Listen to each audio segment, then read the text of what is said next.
తాజాగా ఆంధ్రప్రదేశ్లో ఎన్నికల రిజల్ట్ వచ్చిన సంగతి మనకు తెలిసిందే.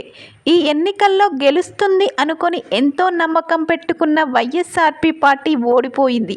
అసలు గెలుస్తామో లేదో అని అనుమానంతో ముందుకు వెళ్తున్న టీడీపీ కూటమి పార్టీ ఘన విజయంతో సాధించింది. ప్రస్తుతం ఈ విషయం కాస్త సోషల్ మీడియాలో ఎంతో వైరల్గా మారింది. అయితే ఆంధ్రప్రదేశ్ ప్రత్యేక రాష్ట్రం ఏర్పడ్డాక ఇప్పటి వరకు టీడీపీ ఇలాంటి విజయం సాధించిందైతే లేదు. మొదటిసారి ఇన్ని సీట్లతో ఘన విజయం అందుకునేసరికి టీడీపీ అభిమానులతో పాటు జనసేన, పవన్ కళ్యాణ్ అభిమానులు, బీజేపీ అభిమానులు అందరూ తెగ సంబరపడిపోతున్నారు.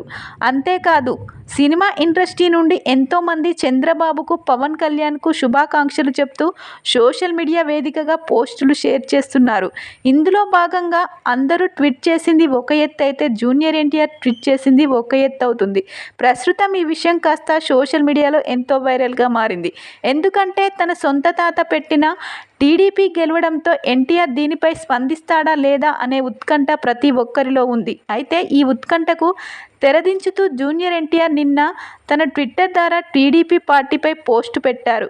ఇందులో భాగంగా ప్రియమైన చంద్రబాబు మామయ్యకి, మూడోసారి గెలిచిన బాలకృష్ణ బాబాయికి, పురంధేశ్వరి అత్తయ్యకి, శ్రీభరత్కి, అధిక మెజార్టీతో గెలిచిన లోకేష్ అందరికీ శుభాకాంక్షలు. మీ విజయం ఆంధ్రప్రదేశ్ రాష్ట్రాన్ని అభివృద్ధి పథంలో నడిపిస్తుందని కోరుకుంటున్నాను. మీ అందరికీ హృదయపూర్వక శుభాకాంక్షలు. అలాగే అద్భుతమైన భారీ మెజార్టీతో గెలిచిన పవన్ కళ్యాణ్కి కూడా శుభాకాంక్షలు అంటూ ఎన్టీఆర్ ట్వీట్ చేశారు. అయితే ఈయన ట్వీట్ చేయడంతోనే కొంతమంది ఎన్టీఆర్ అంటే పడని వాళ్ళు ఎన్నో రకాలుగా ట్రోల్ చేశారు. గెలవగానే వరుసలు కలిపేశారు అంటూ ట్రోల్ చేసినప్పటికీ నందమూరి అభిమానులు, టీడీపీ అభిమానులు మాత్రం ఎన్టీఆర్ చేసిన ట్వీట్పై సంబరపడిపోతున్నారు. ప్రస్తుతం ఈ విషయం కాస్త సోషల్ మీడియాలో ఎంతో వైరల్గా మారింది. అయితే తాజాగా ఎన్టీఆర్ చేసిన ట్వీట్కి చంద్రబాబు రిప్లై ఇచ్చారు. ఎన్టీఆర్ పెట్టిన పోస్ట్కి థ్యాంక్ యూ వెరీ మచ్ అమ్మ అంటూ రిప్లై ఇచ్చారు. దాంతో ప్రస్తుతం చంద్రబాబు ఎన్టీఆర్ పెట్టిన పోస్టుపై రియాక్ట్ అవ్వడం సోషల్ మీడియాలో వైరల్గా మారింది.